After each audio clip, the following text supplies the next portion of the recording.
nga sini kanang for example kanang nagkuan ba kanang naigibuhat nga mali din yan iyan gitugan.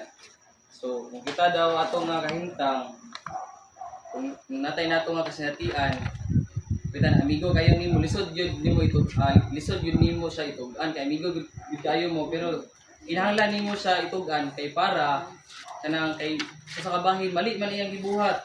So kinahanglan nato siya nga itugan aron di ay sa tuyo nga sa mani kanang ang iyang mga nabuhat mahimo siya nga makaamgo nga mali di ito ang iyang gibuhat.